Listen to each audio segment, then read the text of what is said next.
Welcome back to the Creakers. We have got to chapter 21, Lucy in Creakerland. Mum!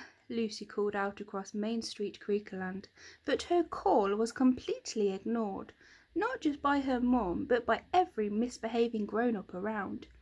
She ran straight over to her mum and helped her to her feet. She stared at her. Her mum's usually neat brown curls were frizzed and tangled, and her pyjamas were crumpled and splodged with what looked like strawberry ice cream. "This is so much fun. You've got to try it. Let's go!" Mrs. Dunstan cried, tugging on Lucy's arm as she tried to ride the vomit-inducing waltzer again. I think you've had enough of that for one day," Lucy said.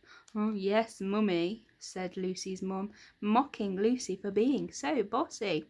"Don't call me that. Don't call me that," Mrs. Dunstan repeated. "Stop it. Stop it. It's not funny. It's not funny. Why are you being so annoying?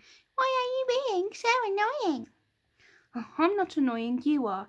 "I'm not annoying. You are." Lucy folded her arms and let out a frustrated sigh. Her mum was acting like a spoilt child. "Okay, I'm a big fat idiot," said Lucy. Mrs. Dunstan burst into uncontrollable giggles, pointing and laughing. "You're a big fat idiot. You're a big fat idiot," she sang merrily. Lucy looked with worry at this grown woman in front of her, this lady who looked like her mum. "What has this place done to you?" she whispered. "Oh, lighten up, grumpy pants. It's just a bit of fun," Mrs. Dunstan said, poking Lucy in her ribs. But this wasn't fun, not for Lucy, not one bit. In fact, it was as far from fun as possible. Can you imagine your mum or dad pointing at you and saying, "You're a big fat idiot"? It might even want to make you cry. Which is exactly what Lucy did. Big fat idiot tears welled up in her big fat idiot eyes and plopped out in massive drops down her cheeks. She sobbed so hard she couldn't even see. Everything was too much, too out of control, too overwhelmingly stressful. All these responsibilities had fallen on Lucy's shoulders so suddenly she didn't even know where to begin. Saving the grown-ups, looking after the Whiffington kids, confiscating dangerous items, trying to keep the place tidy. Was this what being a grown-up felt like? Maybe the Wallab is changing me too, Lucy thought suddenly. If this place is making the grown-ups more childlike, then isn't it possible that it's making me more grown-up-like? Oh, she shook her head angrily. "If this is what being a grown-up feels like, then no thank you very much," she cried. "Being a grown-up is rubbish." Just then she felt a hand on her face, a kind, warm hand, wiping away the big fat idiot tears. Once the tears cleared, Lucy's heart seemed to melt a little at what she saw. Her mum was staring right at her, a look of astonishment on her face. "Mum," Lucy said. "Oh, my little Lucy Pops," said Mrs. Dunstan, sounding like the woman Lucy knew.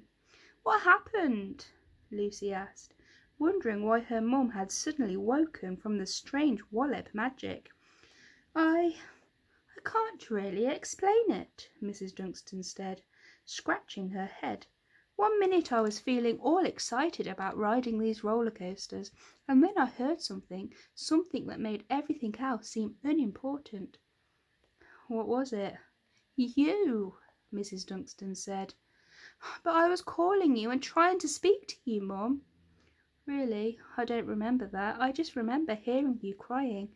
It's a sound that always made me so unhappy, ever since you were tiny," Mrs. Dunstan said, pulling Lucy in for an enormous squishy cuddle. "Lucy." "Yes, Mum." "Where on earth are we?" Mrs. Dunstan gazed around at the mayhem surrounding them. Grown-ups were sprinting about carelessly, screaming at the tops of their voices, and were generally being as ungrown-up-like as they could be. "Actually, Mum, we're not anywhere on earth. We're below it," Lucy said, and quickly tried to explain all that she had learned about the Wallab and the Creakers who lived there. "That's why I'm here," she finished. "I've come to take everyone back home. If you think this place is bad, wait until you see what the kids have done to Whiffington." "Oh no, what happened?" Mrs. Dunstan asked. Lucy took a deep breath. "Well, there are 3 sharks in Whiffington Pool, thanks to Jackson Gilly. Billy Noshling has been stuck in a crisp vending machine for 2 days. Ella and Norman have been knocked out by dozy dust, and as a whole, Whiffington is pretty much a hazard to the health of anyone who sets foot in it," Lucy explained. "What about my son?" said a worried voice from behind her. "James Crackney." Lucy whirled round and came face to face with an anxious-looking man in polka-dot pyjamas, who appeared to have bits of candy floss stuck in his beard. She couldn't believe it. Had another grown-up snapped out of the Creakers' spell too? "And my daughter Suzanne, I think she's in your class," said a lady in a stripy nightie, stepping towards Lucy. Lucy looked around and realised that a handful of grown-ups had started listening to her as she described the awful mess Whiffington was in. More and more faces began to turn her way, their eyes lighting up with interest and recognition as they woke up from the twisted Wallop magic.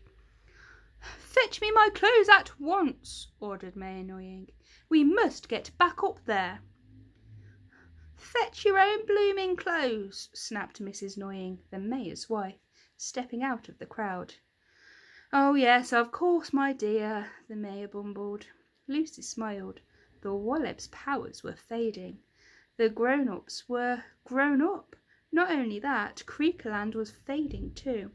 As Lucy watched, all the roller coasters and wonderfully delicious smells transformed into what they really were, as if a strange mist was lifting. Suddenly she was surrounded by hideous piles of junk and rubbish, pumping rotten smells into the thick, pungent air. A second later the ground started to wobble. Lucy had felt this wobble before, when the spider on the map moved its crooked legs. "The Wallop is moving!" Lucy cried, and she was right.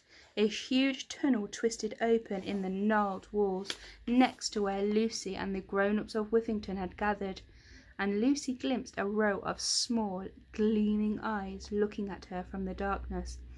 "What's going on?" Mrs. Dunstan cried. "It's them," Lucy said, pointing at the eyes. "Who?" "The things that snatched you and brought you down here," Lucy said.